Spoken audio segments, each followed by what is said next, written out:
Buongiorno e vi presento subito i nostri ospiti qui sul palco. Sono il produttore Fred Bouillon, l'attrice Mathilde Bisson e il regista Yvan Gelot.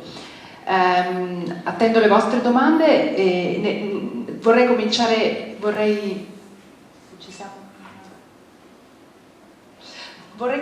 con una domanda al regista. Cosa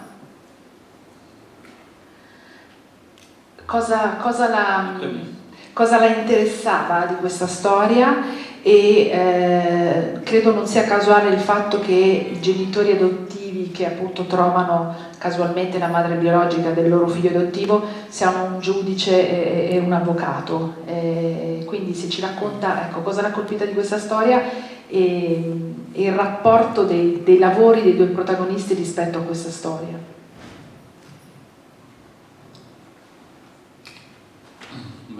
Votre question est assez large. Disons qu'il y a deux façons d'y répondre.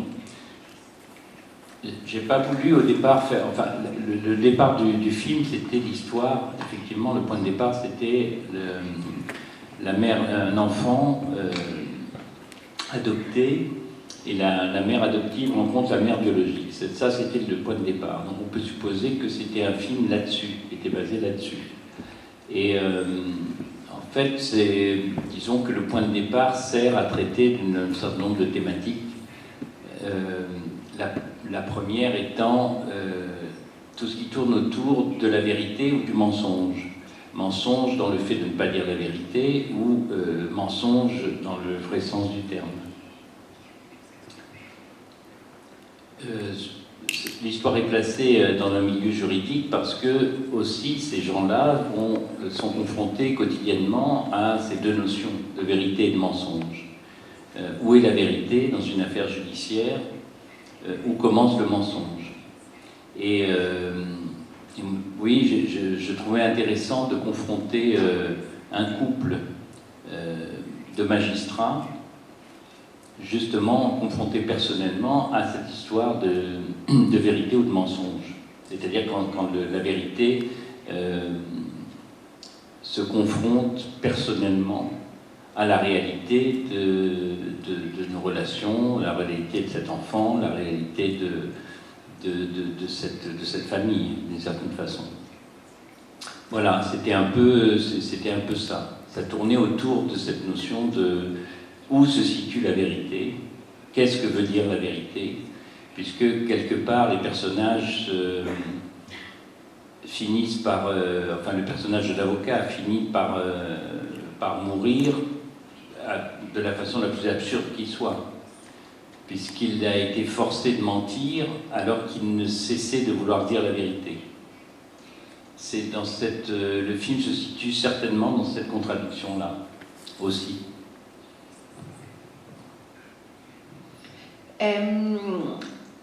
Un'altra delle idee che mi sembrano interessanti è quella che in realtà, per quanto trascorriamo del tempo con le persone che pensiamo a noi vicine, non possiamo mai dire di conoscerle abbastanza. Il diverso rapporto con la verità tra il giudice e l'avvocato, il loro diverso rapporto con la verità in qualche modo li allontana, perché un personaggio cerca la verità, l'altro personaggio la nega, pur dovendola difendere anche per motivi professionali, e quindi c'è anche un'elaborazione su questo concetto di estraneità tra persone che invece dovrebbero conoscersi bene.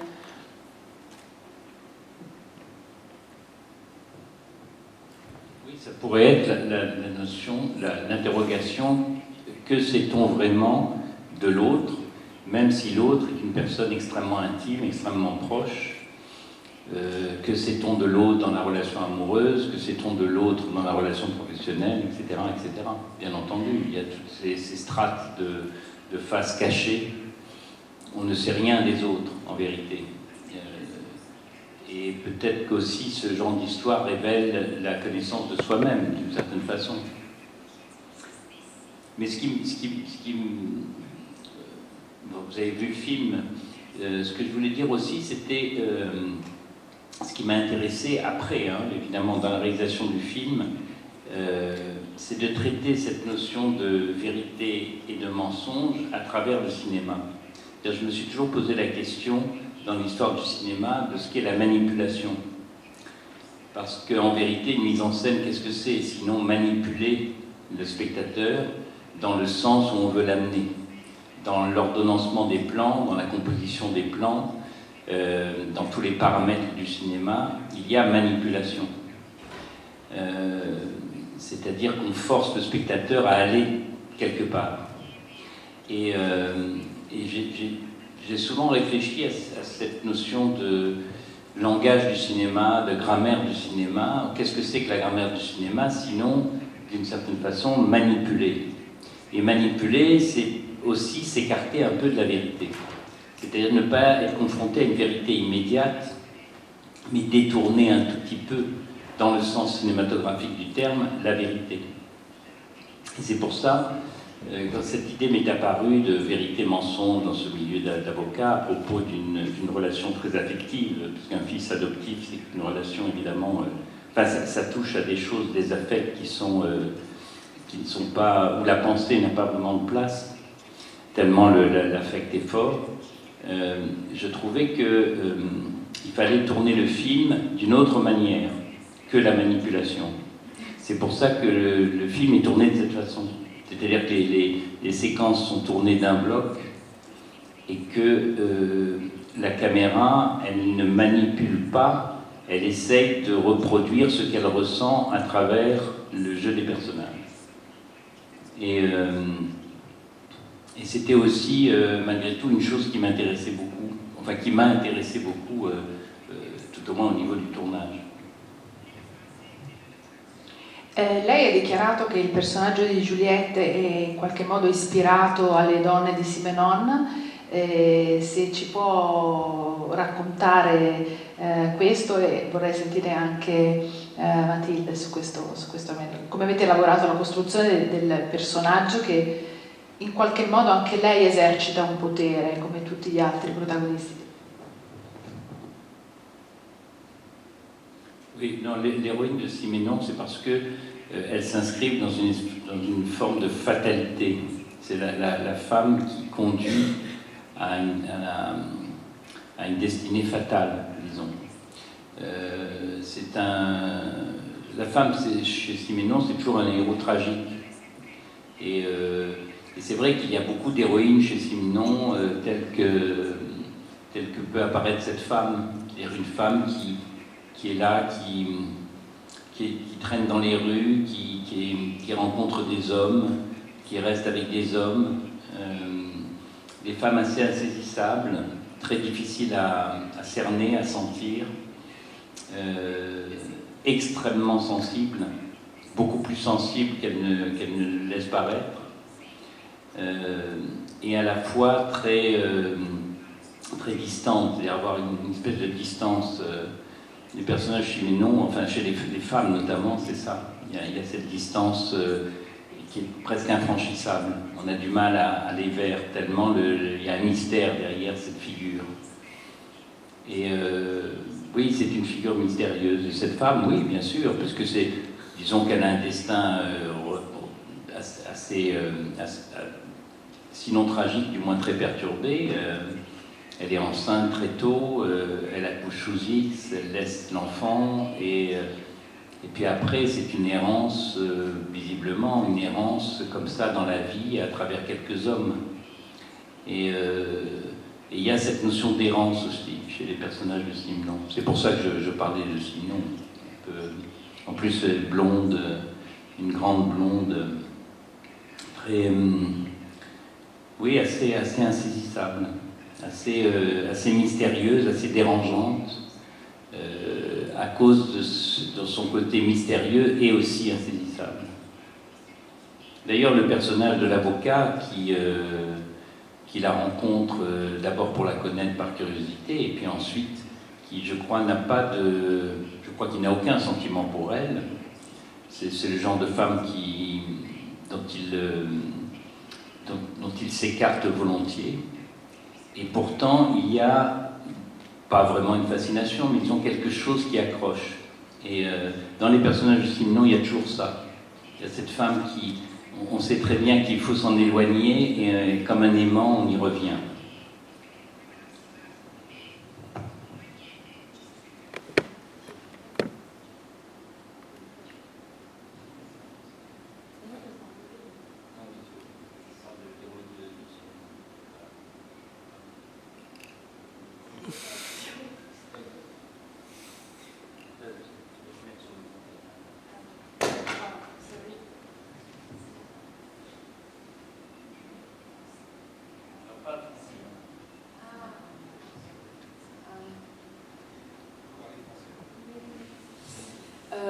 Non, moi je me suis pas du tout.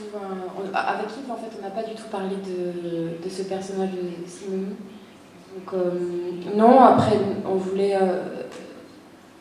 en faire une Juliette, oui, c'est ça, mystérieuse, quelque chose de plus fantomatique, c'est-à-dire on ne sait pas qui elle est, d'où elle sort, on la voit jamais avec des amis, on ne sait pas. Voilà, c'est vrai qu'il y a une sorte, il y a une errance comme ça, il y a aussi quelque chose de l'icône de la femme dangereuse, malgré elle, animale. Et je crois qu'il y a aussi quelque chose de l'ordre de la malédiction. C'est qu'elle est maudite malgré elle, qu'elle est dangereuse malgré elle, et jusqu'au final, jusqu'au summum. Voilà. Mais après, voilà, cette Juliette, c'était pas du tout de pas la rendre psychologique, ou c'était plus très, très animal et organique.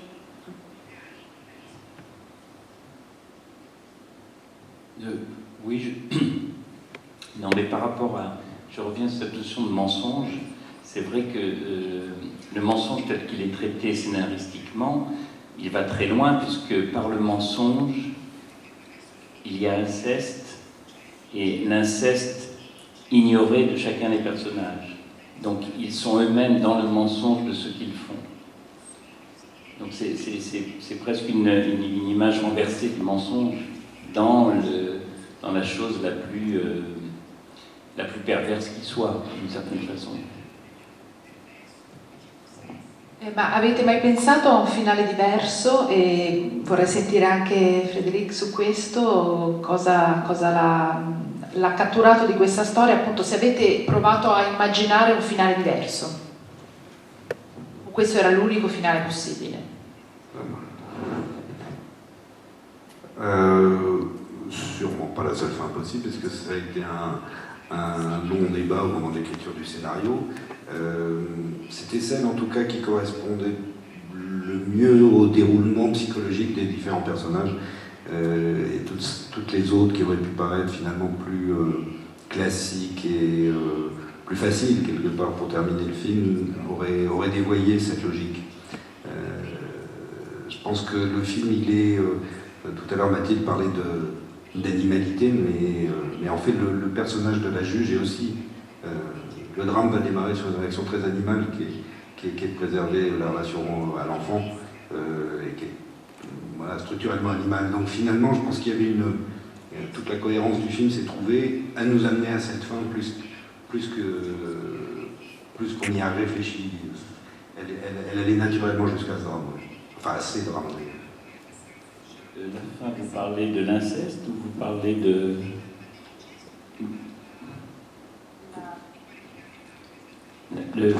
du suicide? Ah oui, du suicide, oui, plutôt, oui. Ça,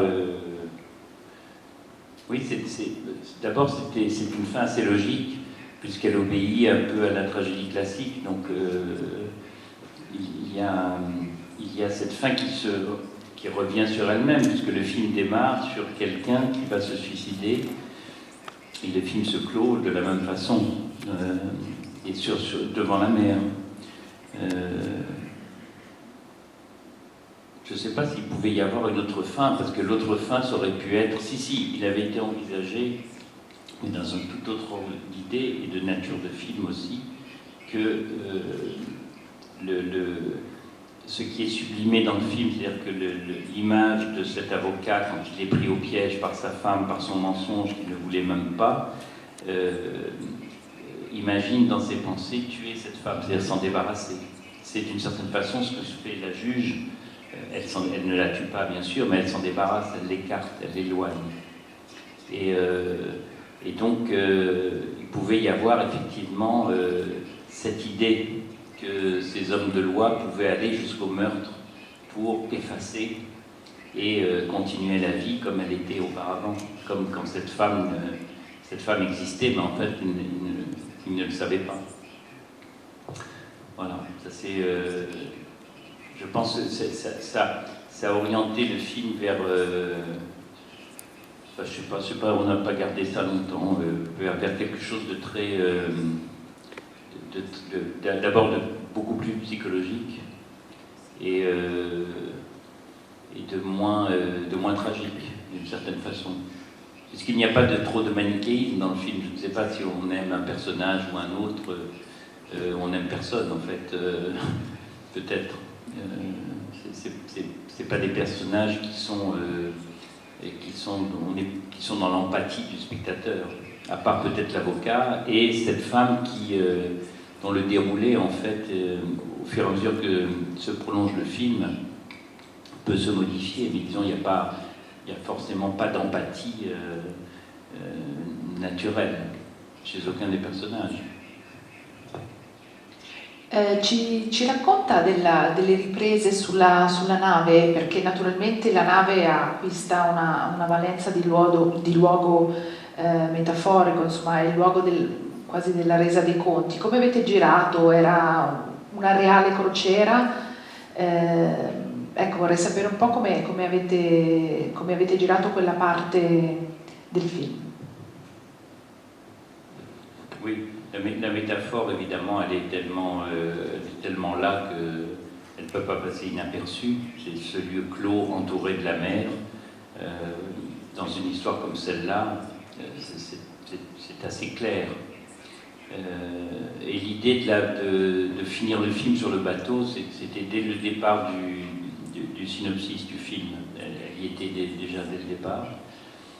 Quand tourner sur le bateau, ça correspondait un peu... Non, on a tourné dans un vrai bateau, dans une vraie croisière, avec des vacanciers, etc. Et les acteurs ont été mis à l'intérieur et ont joué avec les gens qui étaient en vacances. L'idée dont je parlais tout à l'heure de cette caméra qui filme, c'est-à-dire qu'on sent un regard, on sent quelqu'un qui est en train de filmer. Il n'y a pas le côté nu du regard au cinéma. La caméra n'est pas un œil, c'est un œil qui n'est pas perçu comme une personne avec un cœur qui bat, avec un œil qui cligne, etc. Donc le bateau correspondait très bien aussi à ce type de tournage, puisqu'on était obligé de tourner d'une certaine façon comme ça, puisque c'était comme un reportage où des acteurs jouaient des scènes écrites à l'intérieur d'un lieu qu'ils ne maîtrisaient pas. Et donc c'était une suite assez logique au tournage lui-même, puisque au tournage, sur Terre, on tournait de la même façon. Plus ou moins, évidemment, avec les moins de contraintes. Mais c'était le même esprit et surtout la même sensation du regard. C'est-à-dire que c'est pour ça que la caméra est portée, c'est que c'est quelqu'un qui... le regard du spectateur passe à travers le regard de celui qui filme. Et quand je dis le regard, c'est aussi sa nervosité, sa tension, sa contemplation, enfin, tout ce qui fait les caractéristiques d'un regard. Lei usa molto i primi piani nel film, che cosa le permette di esplorare l'uso così frequente di primi piani? Parce que c'est pas un film contemplatif, c'est pas un film de description, c'est pas un film où il y a de la distance. C'est un film où logiquement on est toujours tout près des personnages, on est avec eux, on doit les sentir. On parlait d'animalité tout à l'heure, c'est un peu ça. La caméra, elle est animale comme les personnages le sont. Et oui, je ne sais pas si cette image peut être triviale, mais c'est vrai que la caméra les flaire comme un animal. En fait. On est tout près, toujours tout près. Et quand vous filmez comme ça, vous ne pouvez pas prendre de la distance. Ça n'a pas de sens de filmer de loin. Filmer de loin, ça veut dire introduire une distance. Quand la caméra est aussi très proche des comédiens, il y a forcément cette présence de ce regard, même pour eux, qui est très... alors qui peut être pesante, qui peut être lourde, qui peut être légère pour certains, je ne sais pas, mais qui existe en tout cas. Il y a toujours cette présence qui ne peut exister que par la proximité. L'éloignement fait que ça crée forcément de la distance dans le jeu aussi, dans le jeu des acteurs. Ecco, ma quindi che tipo di libertà questo tipo di riprese concede agli attori? Quanto erano liberi di muoversi, quanto diciamo, la telecamera li seguiva e li lasciava liberi di muoversi?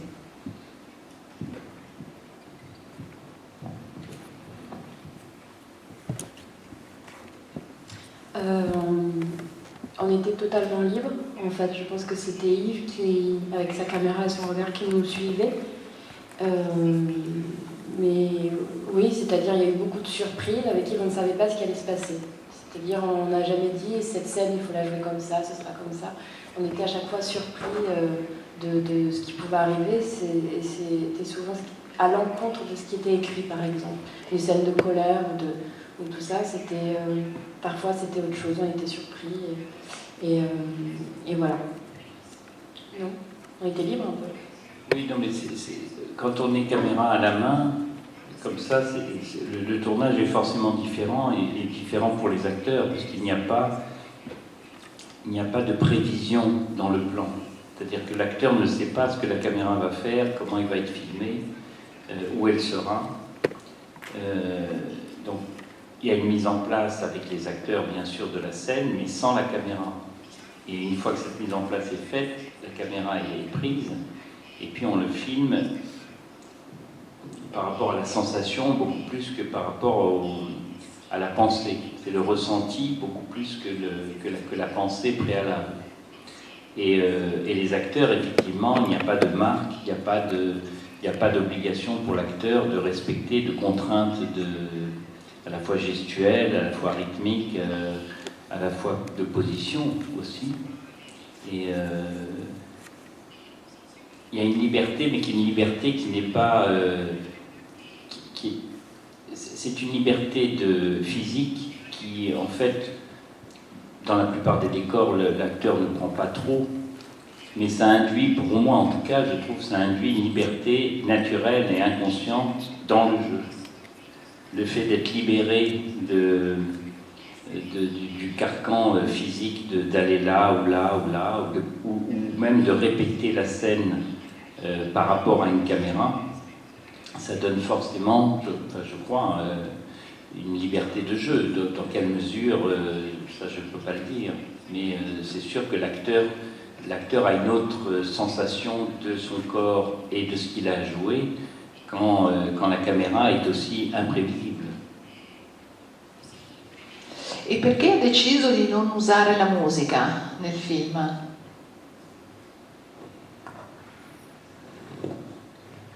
Un peu pour je disais tout à l'heure que le film n'était pas du tout contemplatif ni descriptif et qu'il y avait très peu de place pour introduire une musique extérieure. Toute la musique du film, il y en a quand même beaucoup, elle est toujours tout simplement parce que déjà sur le bateau, c'est 24 heures de musique tout le temps, qu'on soit, peut-être sauf dans les chambres, mais partout il y a de la musique. Et oui, je voulais aussi une musique ça rejoint un peu ce que je disais en préambule sur la manipulation.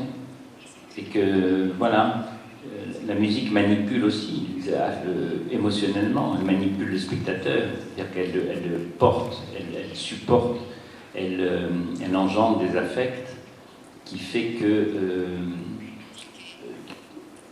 que la scène, les personnages n'ont peut-être pas.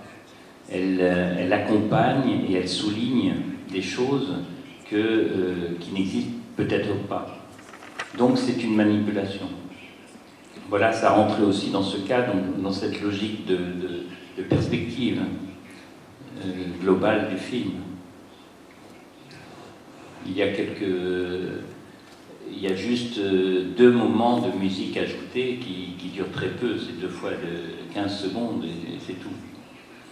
Et là, effectivement, ces moments-là devraient avoir un sens, évidemment. Non pas un sens d'accompagnement, mais un sens de provoquer une sensation précise.